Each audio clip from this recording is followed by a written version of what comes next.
আমরা ক্রেডিটটা সব সময় আসাদুল হাবিব দুলু ভাইকে দিতে চাই। তো আমরা ক্রেডিট চাই না, আমরা কাজ চাই। মাননীয় মন্ত্রীর কাছ থেকে আশা করেছিলাম, আমরা হতাশ, আমরা সেই ভূমিকাটা আমরা পাইনি। ক্রেডিট আমরা সরকারকে দিতে চাই, আমাদের কোনো ক্রেডিটের দরকার নেই। আমরা চাই আপনারা মেগা প্রজেক্টের জন্য শুধু বাজেটটা দেন, বাজেটটা দিয়ে বলেন যে ক্রেডিটটা আপনাদের। আমরাও বলি, এটা যদি আমাদের এই মন্ত্রী মহোদয় বলে, আমি তাকে প্রশ্ন করতে চাই এবং তাকে একটা চ্যালেঞ্জ করতে চাই।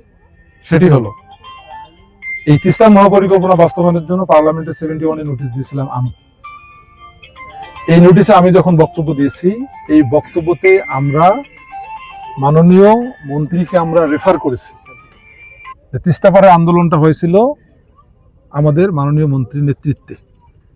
আমাদের বিরোধী দলীয় নেতা যখন বক্তব্য দিয়েছেন, এই বক্তব্যের মধ্যেও কিন্তু মাননীয় মন্ত্রীকে আমরা সাধুবাদ জানিয়েছি, ধন্যবাদ জানিয়েছি এবং এই ভূমিকা নেয়ার জন্য তাকে আমরা খুব এপ্রিসিয়েট করেছি। আমরা ক্রেডিটটা সব সময় আসাদুল হাবিব দুলু ভাইকে দিতে চাই। তার নেতৃত্বে আন্দোলন হয়েছে, যদিও এর আগ থেকে আমরা আন্দোলন করেছি, সর্বশেষ তার নেতৃত্বে আন্দোলন হয়েছে এবং সেই আন্দোলনে আমাদের উত্তরাঞ্চলের মানুষ, আমাদের রাজনৈতিক নেতৃবৃন্দ আমরা অংশগ্রহণ করেছি, আমরা সকলে মিলে করেছি। তার নেতৃত্বে আন্দোলন হয়েছে, এইটা আমরা পার্লামেন্টও এপ্রিসিয়েট করেছি। আমরা ক্রেডিটটা সব সময় আসাদুল হাবিব দুলু ভাইকে দিতে চাই। তার নেতৃত্বে আন্দোলন হয়েছে, যদিও এর আগ থেকে আমরা আন্দোলন করেছি, সর্বশেষ তার নেতৃত্বে আন্দোলন হয়েছে এবং সেই আন্দোলনে আমাদের উত্তরাঞ্চলের মানুষ, আমাদের রাজনৈতিক নেতৃবৃন্দ আমরা অংশগ্রহণ করেছি, আমরা সকলে মিলে করেছি।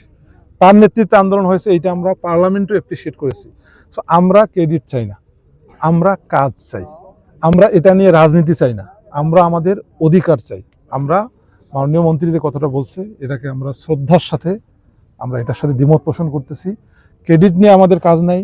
আমরা আবারও বলবো, আপনারাই কাজ করেন আমাদের জন্য, শুধুমাত্র আপনারা বরাদ্দটা নিশ্চিত করেন এই বাজেটে। প্রধানমন্ত্রী যখন বলছে যে তার এটা প্রায়োরিটি, ক্ষমতায় গিয়ে তার প্রধান কাজ হবে, আমরা প্রধানমন্ত্রীকে কথাটাকে বিশ্বাস করতে চাই। এখানে এলজিইডি মন্ত্রী মাননীয় মির্জা ফখরুল ইসলাম আলমগীর, বিএনপির মহাসচিব, উনি কথা দিয়ে গেছেন যে উনি এটা করবেন, আমরা তার কথার উপর আস্থা রাখতে চাই। এখানে মাননীয় মন্ত্রী আসাদুল হাবিব দুলু ভাই, তার এটা আন্দোলন, কিন্তু দুর্ভাগ্যজনক হলে সত্য, মিডিয়ায় আমি বলতেছি, এই আন্দোলনটা বাস্তবায়নের জন্য পার্লামেন্টে যে ভূমিকাটা আমরা মাননীয় মন্ত্রীর কাছ থেকে আশা করেছিলাম, আমরা হতাশ, আমরা সেই ভূমিকাটা আমরা পাইনি। আমরা মনে করি এই কয়েকদিন উনি এই ভূমিকাটা রাখবে, যাতে বাজেটটা অ্যালোকেশন হয়। আমরা মনে করি তা ওনার যদি ভূমিকাটা খুব শক্তভাবে থাকতো, তাহলে এই বাজেটের বক্তৃতায় তিস্তা মহাপরিকল্পনার বরাদ্দটা আসতো।